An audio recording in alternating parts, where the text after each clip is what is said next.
Okay, Bionicle video, I guess. I'm happy, not about Bionicle stuff. I mean, I'm always happy about Bionicle stuff, but I just wrote part of a piece of music. I'm not spoiling it yet. I want to finish this. I'm on a bit of a roll. I don't write a lot of lyrics. I've had a lot of people tell me, responding to my little short I made about singing or whatever, that I should write more music, that I should do more music. And the main reason I don't is because just like melodies don't come to me super quickly. I don't know why. Don't ask me why. I write progressions, I write poetry, but like melodies, I just can't write lyrics. I don't know. But this time I am, and I'm very happy with where it's at so far. Anyway, Bionicle. I find it fascinating because we talked a little bit on the server, on the Discord, about Generation 2 Bionicle, and very briefly, but I wanted to touch on what I think was an important aspect of Generation 2, or rather, lack thereof an important aspect.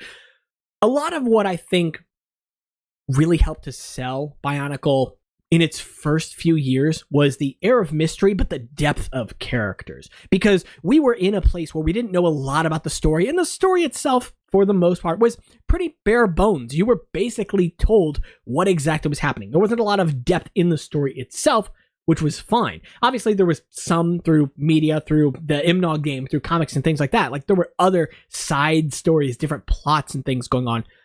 But you didn't have all of these different planets and different islands and different timelines and all this crazy other stuff to really keep up with. And we only knew of essentially 6 major characters who we were going to be spending the bulk of our time with, and then 6, secondary characters in the Taraga and some tertiary characters in the Matoran, which we learned a little bit about, again, through Imnog mostly, but also didn't learn too much. It wasn't overbearing on us. But Generation 2 Bionicle took a very different approach. Here's the thing. I think the idea was correct. Bionicle in its later years got extremely complicated to its own detriment, in my opinion. And I think LEGO wanted to go about fixing this by removing a lot of that unnecessary complexity. But they did so in a way that I think was baffling, because rather than taking out story aspects, the story was still kind of simple, but in some ways complicated too, and had a lot of retconning, even in its first couple of years, which was insane, the only couple of years. But also, it was worth noting that we didn't have that many characters. I mean, we did. We knew of protectors. We knew of other protectors that had previously existed, whatever the case may be. But that part of the story was developed later because it's like they didn't know how to let go of a thing. Rather, we didn't get a lot of character depth. That's what was lacking, or at least part of what was lacking. We felt like these were toys, but just toys. They looked cool, but they were toys, right? They didn't feel, at least to me at the very least, like characters necessarily. And, part of that's my own fault. I did not try to keep up with like the Netflix series or anything like that. But even if I had, a lot of the characters were kind of swapped around in how their characteristics were between Generation 1 and Generation 2, which is fine. Don't get me wrong. But it's also worth remembering that if these are known characters, even if it's a soft reboot, you shouldn't alienate those characters. If you're going to, just make them new characters and have references to previous characters or references to previous things like they did with the Mask of Time, right? I think that there are aspects of this that can be simple, but it shouldn't be the characters. The characters are people that we should get to know and get development for over a handful of years, much in the same way as the past.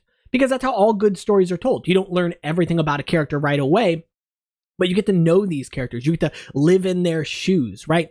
However, you are thrown into this story in a place that you've never experienced before. So that's what you should be learning about. That's where you should start with nothing, right? Or very little. You have the name of an island and you get to discover the island along with the Toa on their journey. How did they get here? What happened, right? But that's not what happened in this case. We knew about the island. We knew about a lot of the characters on the island already. Maybe not like in-depth stories, but again, that's stories about characters we didn't know, not places.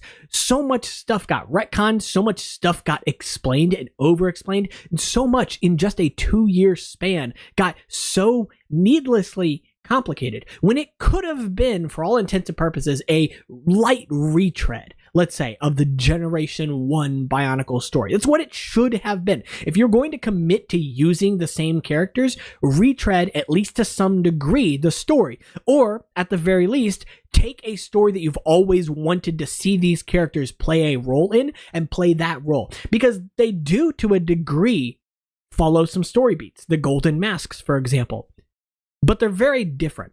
You see, I think the way that Bionicle approached the masks in Generation 1 was really smart. I'm not talking about collectibles. The toys, yeah, fantastic. But in the story was really good because it was very intuitive. The masks have specific powers. The Toa want to collect these masks to collect those powers and have to battle things along the way. It's characters versus environment because the Rahi are not really true villains. They're not inherently evil. They're just corrupted in this form. But that's not what we get from Generation 2 Bionicle. And it also feels in part like, honestly, kind of a cash grab in some ways. Like the Lord of Skull Spiders, to me, feels like a set that never should have been released. The concept was cool. The function was super. It's a really cool function, albeit it doesn't make a whole lot of sense in the context of that mask game and as a toy, but it's a fine function. It's a neat thing to learn from. A spider villain is cool. But if you've never seen my Lord of Skull Spiders revamp, which now I'm going to try and find a picture of, if I've got one laying around, because it's a fairly simple revamp, but the idea, I don't have a picture of it. That's unfortunate. Not on this computer anyway. But anyway, the idea of it is straightforward, right? A spider villain. Fair enough. Easy enough, right? We should just be able to go with that. It seems simple. But no, that's not what we end up getting. We unfortunately end up getting the Lord of Skull Spider set that uses and overutilizes, in my opinion, function to the detriment of the design of the character. I'm going to try and pull this up on Chrome very quickly so you can see. Yeah, look at that. Look at how cute that is. I mean, it's cute because it's based on a jumping spider, obviously, and this is from a couple of years ago. But it's a fairly neat build. It's small, it's compact. I mean, in the sense of like being a G2 build, it's small. I think it's like roughly the same size, if not slightly smaller than the spider from Generation 2. It doesn't have any functions. It's just designed to look cute, but it works. It does a good job, right? Anyway, I'm getting ahead of myself. The point that I'm trying to get at here is that Bionicle Generation 2 leaves a lot on the table, doesn't understand its characters, and I will keep saying that Bionicle Gen 1 was lightning in a bottle. You were hard-pressed to try to recreate that. I don't think Generation 2 ever could have lived up to that. That whatever magic, miracle was behind Bionicle Generation 1, it's so hard to grasp that twice. But it definitely could have been better than what it was. I know that a lot of people say like diminishing sales for Bionicle is what caused Bionicle's cancellation in the first place, which is probably true, likely true. But there are, I'm sure, many other factors involved. Because if it was just diminishing sales in these sets, then the soft reboot, in theory, should have helped to alleviate that. And I only say that because Hero Factory in and of itself is also kind of like a hard reboot, right? The first wave of Hero Factory was Bionicle sets. It just was. The characters might have been named something different. It might have been named under a different theme, and you could have done something like that. But they were even labeled from the makers of Bionicle, you know? So like, it's clear that they knew what they were doing, and it worked. It worked out well enough to carry Hero Factory on for what, 4 more years? So, like, it was fine for that, and obviously CCBS helped. But Bionicle definitely had the option, the ability to go forward as a theme of its own if it had committed truly to that soft reboot. Don't give us the Matanui character yet. Anyway, give it to us later. That's fine. And just let us breathe on this new world. We don't need the story that we just escaped from shoehorned back in. In fact, I think it would have been cool to leave it at a sort of cliffhanger, like, oh man, did this universe we just spent 8 years in lose? Like, did these characters just lose?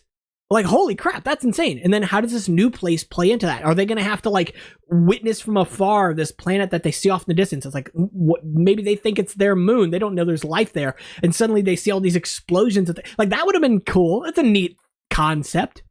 But that's not what we got. Because I think LEGO didn't know how to let go of complicated storytelling.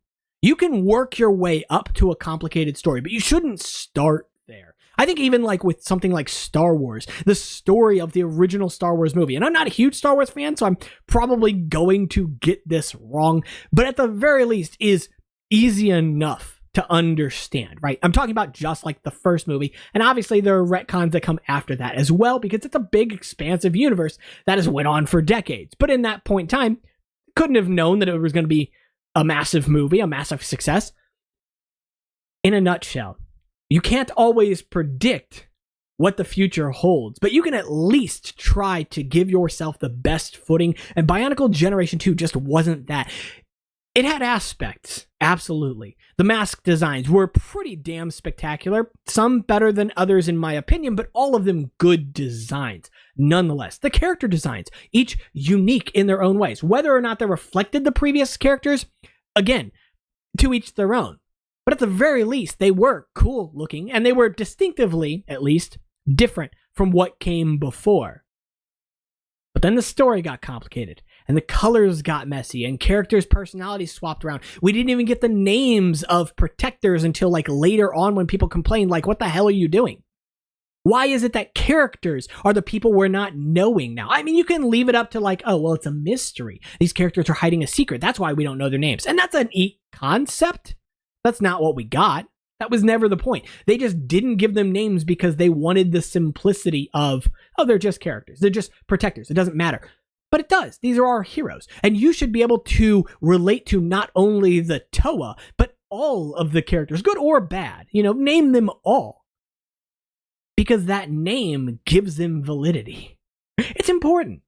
And it shows that, at least to me, you don't understand what this means to people. Bringing back Bionicle is important. And I remember back in 2014 when I was at school and having to use my very limited internet access to find like leaked pictures of these characters, and I was in love with how they looked. I didn't know exactly what colors were going to be what yet because we didn't have them in hand, but I saw new, original looking colors coming back for, you know, the first time in so long. And Bionicle characters, familiar Bionicle characters with elements, with things that I knew about them. Kopaka still had a scope and a shield. You know, Tahu still had fire swords, although this time 2 of them.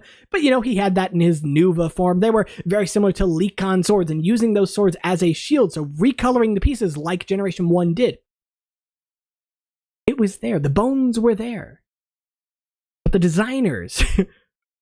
they just weren't. I'm not saying they did a bad job, by the way, because I don't believe that that's true. And that's massive shoes to fill.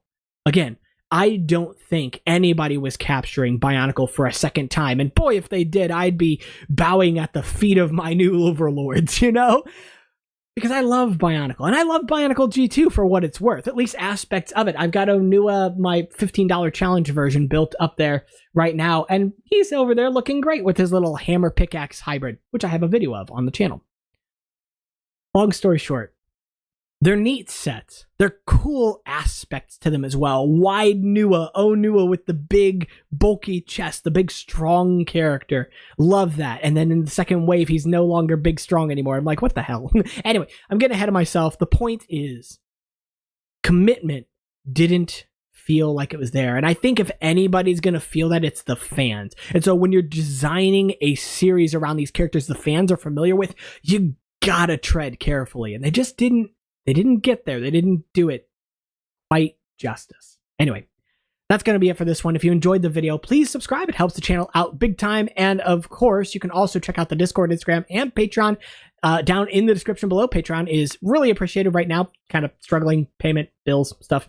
You all know that. But don't feel obligated. Of course, if you want to take this conversation further, head on over to the Discord or let me know your thoughts down in the comments below. What are your thoughts on Generation 2? What is your favorite or least favorite set? You can only pick one. You can't say both. It's not allowed. And of course, as always, take care.